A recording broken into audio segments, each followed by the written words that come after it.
Assalamualaikum warahmatullahi wabarakatuh. Yang saya hormati Bapak Ibu penguji uji kinerja mahasiswa PPG dalam jabatan Transformasi Plus Kementerian Agama Republik Indonesia LPTK IAIN Sultan Ame Gorontalo batch 1 tahun 2025. Perkenalkan, nama saya Kumedi, saya guru Madrasah Aliyah Al-Ma'ruf Candisari, Meranggen, Kabupaten Demak, Provinsi Jawa Tengah. Saya adalah mahasiswa pendidikan profesi guru dalam jabatan Transformasi Plus Kementerian Agama Republik Indonesia LPTK IAIN Sultan Ame Gorontalo batch 1 tahun 2025 dengan NIM 24712500636, nomor UKG 2025206883. Pada hari ini, Kamis 8 Mei tahun 2025, saya akan melaksanakan praktek pembelajaran dalam rangka penilaian uji kinerja dengan menggunakan model pembelajaran problem based learning pada materi pernikahan dalam Islam mata pelajaran fikih. Terima kasih, mohon arahan, bimbingan dan selamat menyaksikan. Wassalamualaikum warahmatullahi wabarakatuh. Waalaikumsalam warahmatullahi wabarakatuh.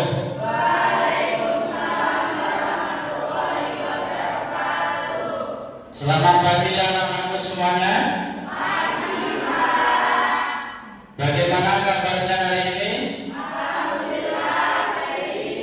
Alhamdulillah sehat semuanya.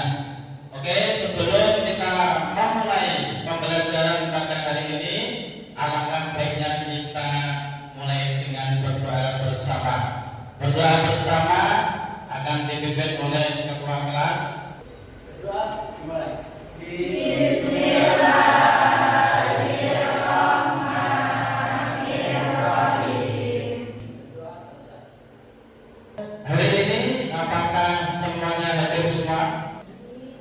Hadir semua ya?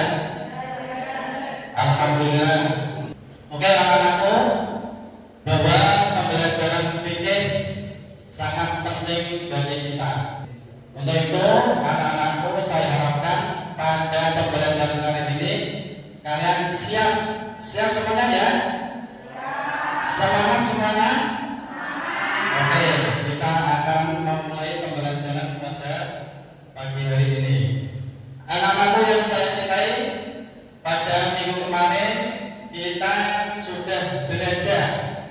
Apakah anak-anakku ada yang masih ingat materi pembelajaran yang kita bahas bersama-sama?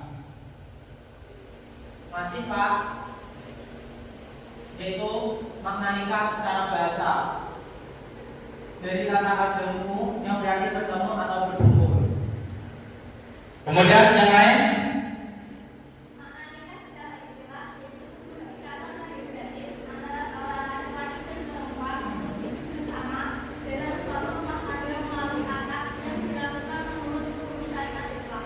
Oke, jadi pembelajaran pada pertemuan minggu kemarin masih ingat ya, berarti kalian paham semuanya. Alhamdulillah. Kemudian anakku, untuk pertemuan pada pagi hari ini kita akan membahas masih berkaitan dengan pernikahan dalam Islam.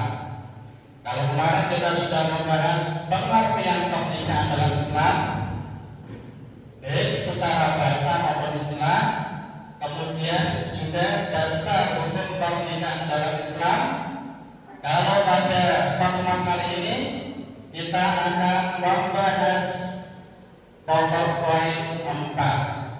Yang pertama yaitu berkaitan dengan bagaimana sikap kalian, ya, sikap bijak dalam menyikapi persoalan pernikahan di usia muda. Itu yang pertama.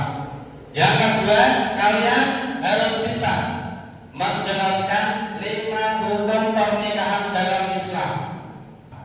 Kemudian tujuan pembelajaran yang ketiga yaitu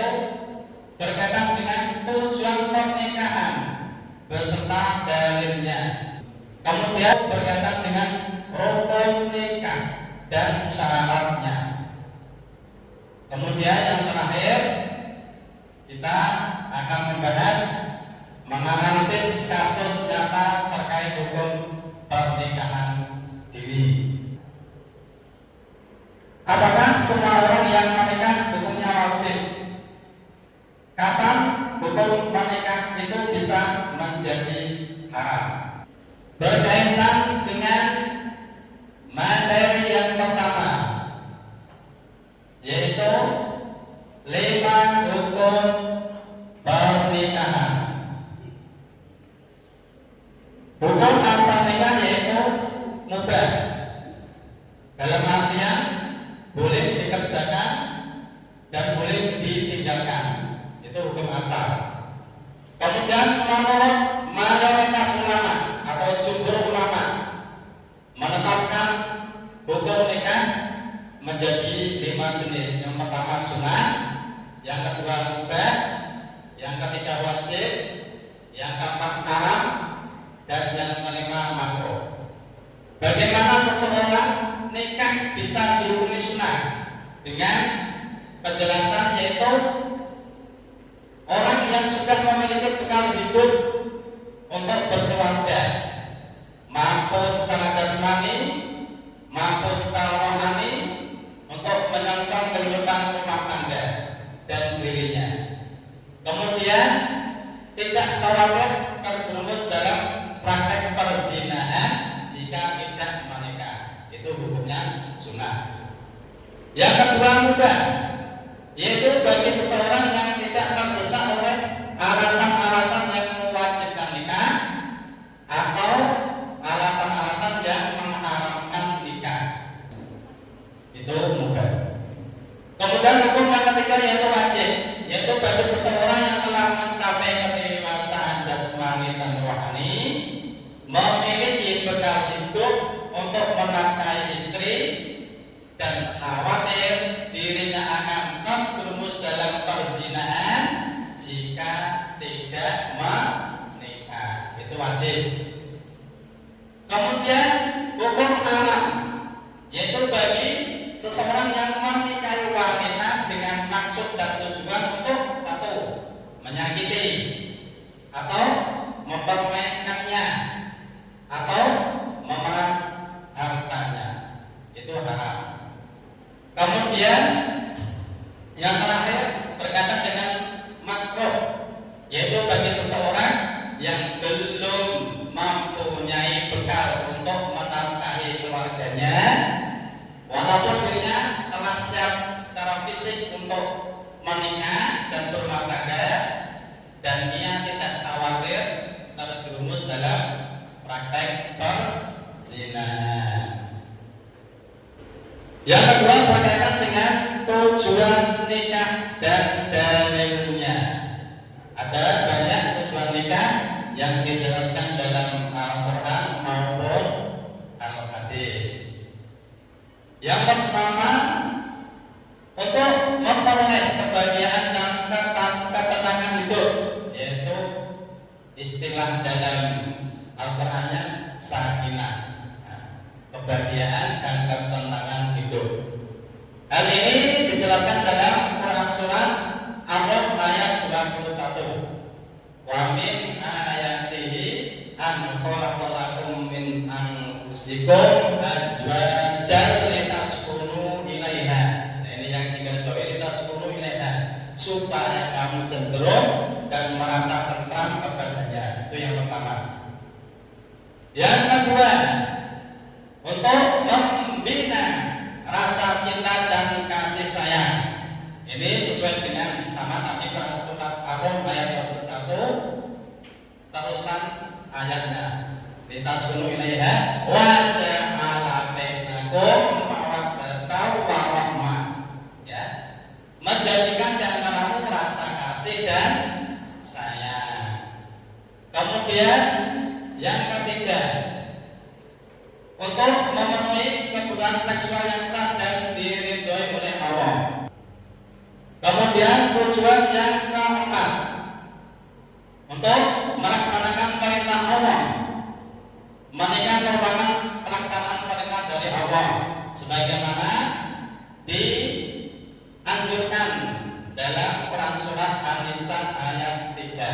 Fankihu ma qabalakum minan nisa. Maka nikahilah perempuan-perempuan yang kamu sukai. Pembahasan yang ketiga berkaitan dengan rukun dan syarat nikah. Jadi seseorang yang menikah itu tidak asal-asalan. Ya, ada syaratnya, ada rukunnya. Dalam rukun jika salah satu komponen nikah dipenuhi maka batal nikahnya, tidak sah nikahnya. Oleh sebab itu Islam hadir untuk memberikan legalitas nikah secara sah menurut Allah Subhanahu wa taala, yaitu dalam Al-Qur'an maupun sunnah Rasulullah dalam hadis. Rukun nikah ada 5. Yang pertama yaitu calon suami. Jelas. Yang kedua calon istri. Yang ketiga adanya wali. Yang menikahkan istri nanti namanya wali. Bisa ayah, bisa kakek, seterusnya ke atas, atau saudara kandung. Kemudian yang ketiga adanya 2 orang saksi. Nah ini ya syaratnya harus ada 2 orang saksi. Kemudian yang terakhir yang kelima yaitu adanya ijab dan qabul. Kemudian syaratnya rukun 5 tadi ada syarat-syaratnya. Bagi calon suami syaratnya pertama yaitu beragama Islam. Kita diperintahkan kalau umat Islam harus menikah dengan yang beragama Islam. Kemudian yang kedua atas kehendak sendiri tanpa paksaan dari pihak manapun. Kemudian yang ketiga bukan muhrim, artinya bukan saudara, bukan tunggal darah, satu keturunan bukan. Kemudian yang keempat tidak sedang ihram haji maupun umroh. Nah, seseorang kalau haji ataupun umroh masih menyandangkan ihram tidak boleh menikah, harus selesaikan ibadah haji maupun ibadah umroh terlebih dahulu. Kemudian untuk syarat calon istri sama, 1 beragama Islam, 2 tidak ada paksaan, 3 bukan muhrim, 4 tidak bersuami, 5 tidak sedang dalam masa iddah. Perempuan kalau diceraikan suaminya ada masa iddah, baik ditinggalkan karena meninggal, ditinggalkan karena ditalak, itu ada masa iddahnya. Dalam masa iddah itu wanita tidak boleh menikah terlebih dahulu, nunggu sampai masa iddah selesai. Yang keenam sama, tidak sedang ihram haji atau umroh, diselesaikan ibadah haji dan umroh terlebih dahulu baru bisa menikah. Kemudian yang ketiga syarat bagi wali. Syaratnya 1 mukallaf, sudah dewasa, Islam, sehat akalnya. Kemudian yang kedua laki-laki merdeka. Wali sahnya harus laki-laki, tadi bapak, kakek, atau seterusnya ke atas, tidak boleh perempuan. Yang ketiga adil. Yang keempat tidak sedang ihram haji maupun umroh, sama dengan calon suami dan istri. Kemudian syarat bagi 2 orang saksi. Yang pertama Islam, yang kedua dewasa, yang ketiga sehat akalnya, yang keempat tidak fasik, dan yang kelima hadir dalam akad nikah, menyaksikan langsung prosesi akad nikah 2 orang saksi tadi. Yang terakhir yaitu syarat dari ijab qabul, ada kata-kata nikah atau semakna dengan itu. Oke anak-anakku, setelah kita bahas bersama tadi berkaitan dengan hukum pernikahan kelima, tujuan dan pernikahan, dan yang terakhir rukun dan syaratnya. Kalian bisa menyaksikan video yang Pak Kum tanyakan. Disimak dengan baik ya anak-anak.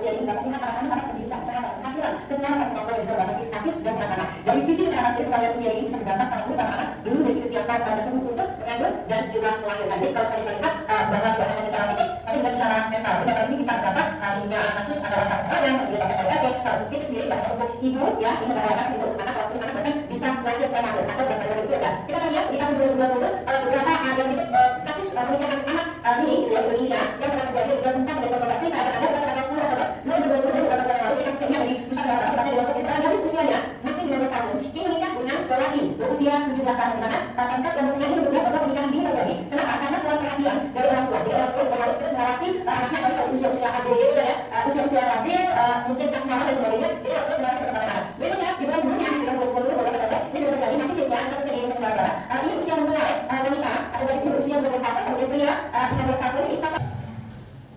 Takut mau bertanya, silakan yang bisa nanti bisa menjawab dan mengacungkan tangannya. Setelah menonton video tadi, apa dampak negatif dari pernikahan di Islam? Selain itu, pasangan muda juga belum siap secara mental dan ekonomi, dan juga rawan terjadi perceraian atau masalah. Nah, jadi dampaknya banyak sekali. Kemudian ada yang lain? Ya silakan Pak.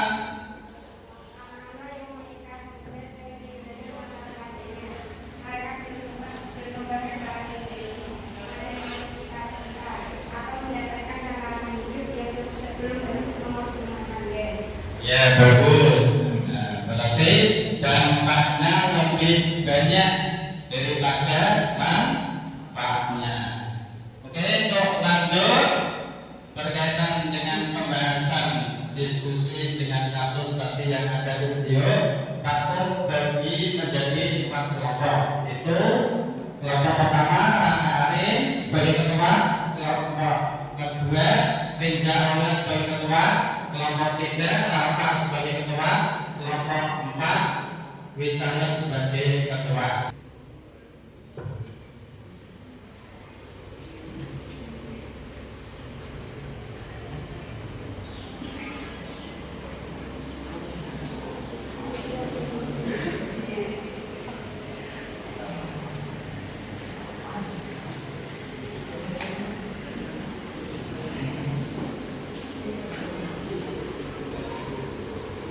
Sudah mendengar semuanya ya? LKPD, silakan kalian baca petunjuk pengisahan LKPD dan juga silakan diskusikan dengan teman-teman kalian satu kelompok. Kemudian nanti bisa presentasi ke depan. Takum beri waktu 10 menit. Silakan dikerjakan. Terima kasih.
didiskusikan dengan penggunanya.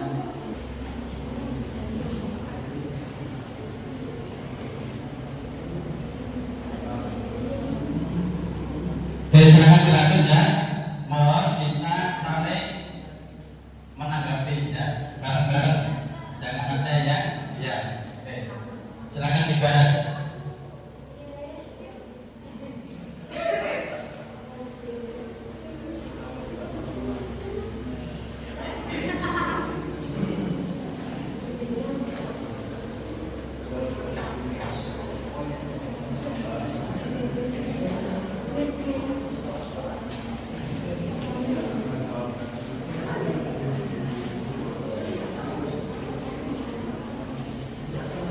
Oke, anak-anakku, waktu untuk diskusi sudah selesai. Ya. Silakan dipersiapkan setiap kelompok nanti maju ke depan untuk menyampaikan hasil diskusinya. Ya, siap? Siap anak-anakku? Oke, terima kasih. Untuk pemaparan hasil diskusi yang pertama, silakan kelompok pertama menyampaikan hasil diskusinya.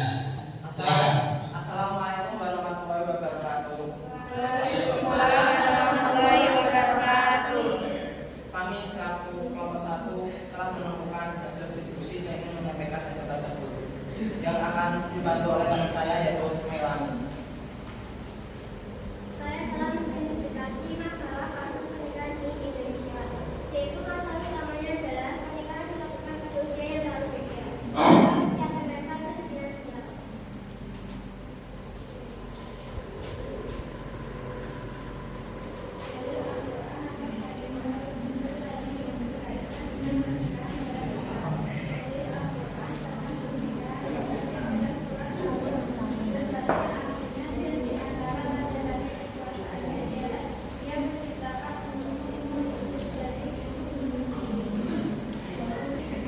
Ya, itulah hasil presentasi dari kelompok kami. Adakah hal yang mau ditanyakan sebelum kami menutup presentasi kami kali ini?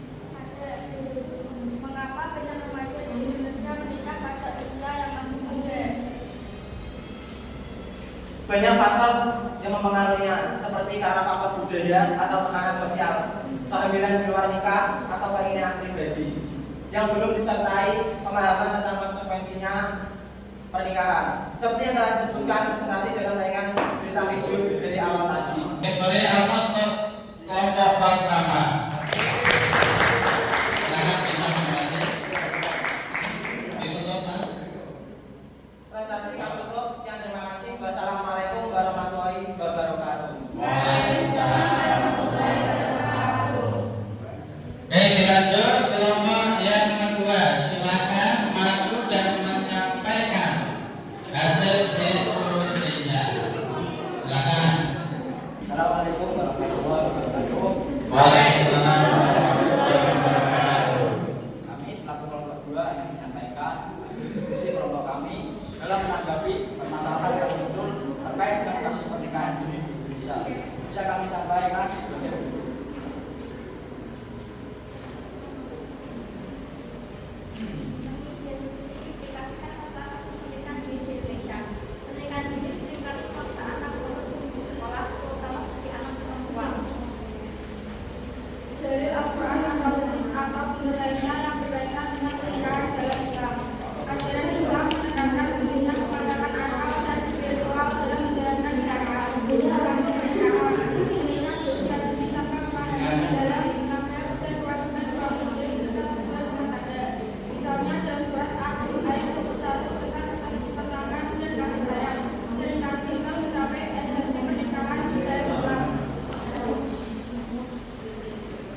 Apakah ada yang mau bertanya? Silakan. Ada.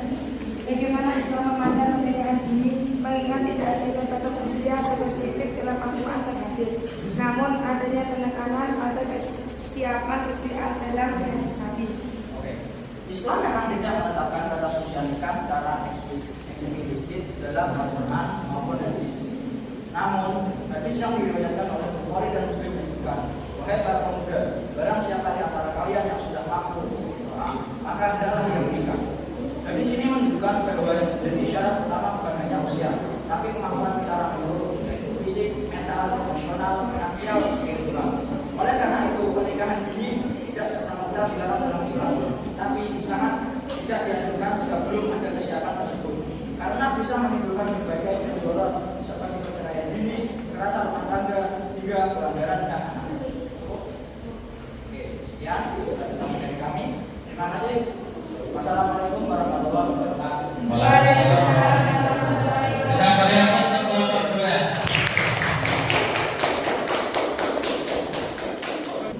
Assalamualaikum warahmatullahi wabarakatuh.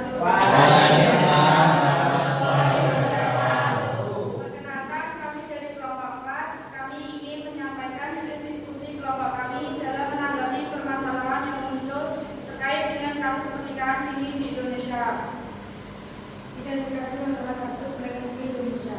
Dalam video yang diadakan, jelas menunjukkan masalah utama pernikahan dini adalah usia pelakunya yang belum mencapai batas minimum masa menikah yang ditetapkan oleh negara, yaitu 21 sesuai dengan Undang-Undang Nomor 16 Tahun 2019. Oleh karena itu, pernikahan dini ini melanggar hukum praktis di Indonesia. 2. Dari Al-Quran atau hadis atau sumber ayat yang berkaitan dengan pernikahan dalam Islam. Kami merujuk penjelasan tentang pernikahan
Jadi bisa kita simpulkan pembelajaran pada hari ini bahwa Islam sangat menjunjung tinggi pernikahan. Legalitas yang sah yaitu lewat pernikahan.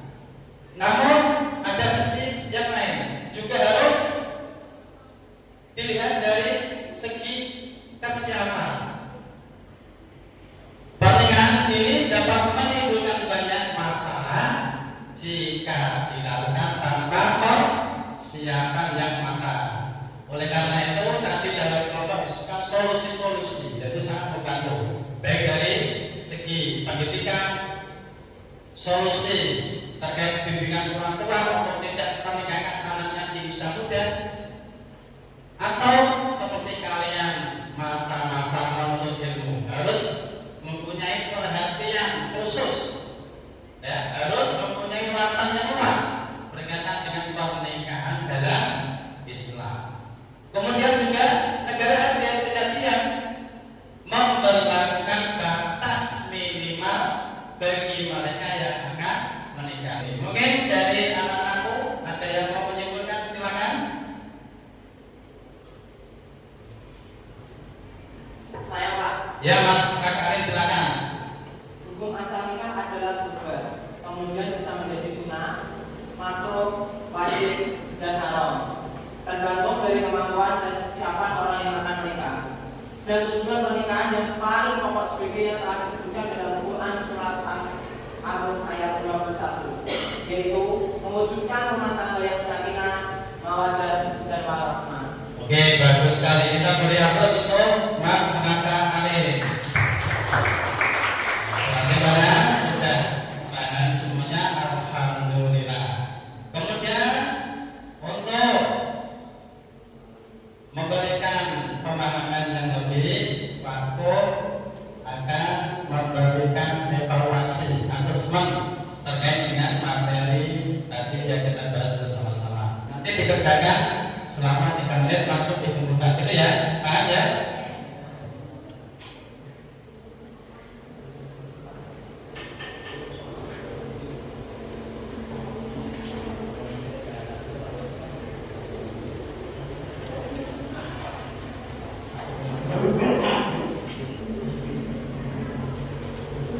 Oke, waktu untuk mengejarkan asesmen telah habis. Silakan langsung dikumpulkan kepada masing-masing ketua kelompok, bisa serahkan ke Pak Bupati. Terima kasih.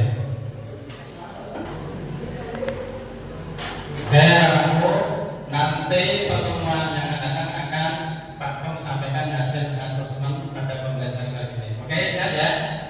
Nanti yang nilainya bagus, alhamdulillah.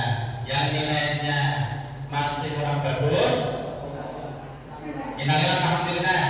Tetap alhamdulillah dengan berusaha belajar terus menerus. Oke anak-anakku, dari penjelasan kalian, tanggapan kalian, diskusi kalian tentang pernikahan ini, dan juga penjelasan tentang pernikahan dalam Islam, kita sudah pelajari bersama, ya. Kalian memahami bahwa dalam Islam pernikahan adalah ibadah yang suci, ya. Suci karena dijelaskan dalam Al-Quran maupun Al-Hadis.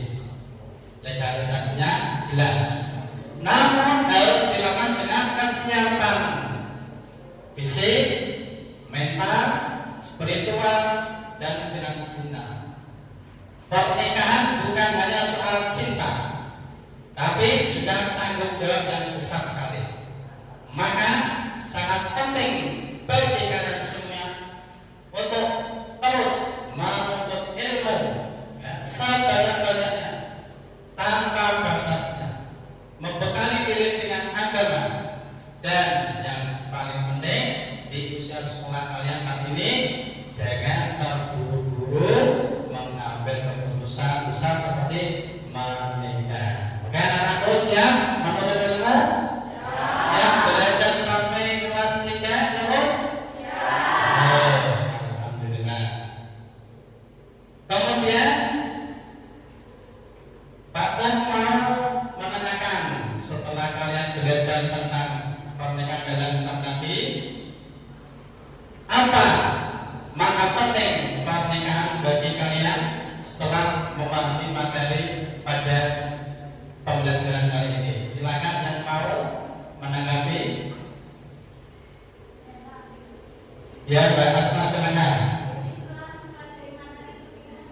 sekali. Kita beri aplaus untuk Mbak Asma.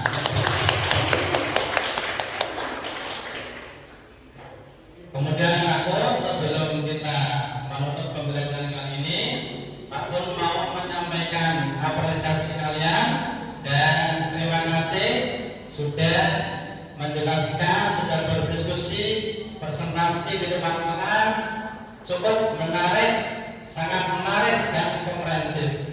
Kalian sudah menjelaskan berbagai dampak pernikahan dini dari sosial, psikologi, hukum, kendala dengan baik.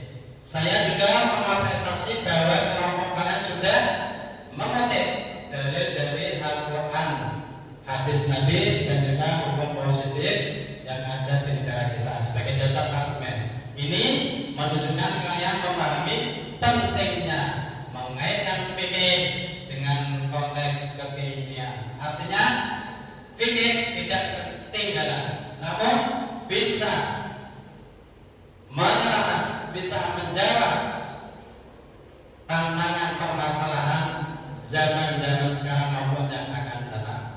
Nanti malam coba ulangi kembali ya materi yang kita pelajari pada hari ini tentang pernikahan dalam Islam. Oke, terima kasih. Kemudian untuk pertemuan yang akan datang kita akan bahas bersama-sama masih dalam ranah pernikahan dalam Islam, yaitu khitbah atau membina mahram nikah, orang-orang yang haram dinikahi, dan juga yang terakhir hikmah pernikahan dalam Islam. Oleh sebab itu di rumah bisa kalian pelajari materi ini. Jika ada pertanyaan tentang materi itu kita bahas lebih lanjut pada pertemuan minggu yang akan datang. Untuk mengakhiri pembelajaran pada pagi hari ini kita tutup bersama-sama dengan bacaan hamdalah. Alhamdulillahirobbilalamin.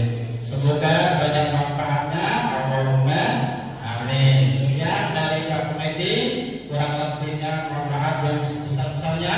Akhir malam, wabillahi taufiq ila aqwamit thoriq. Wassalamualaikum warahmatullahi wabarakatuh.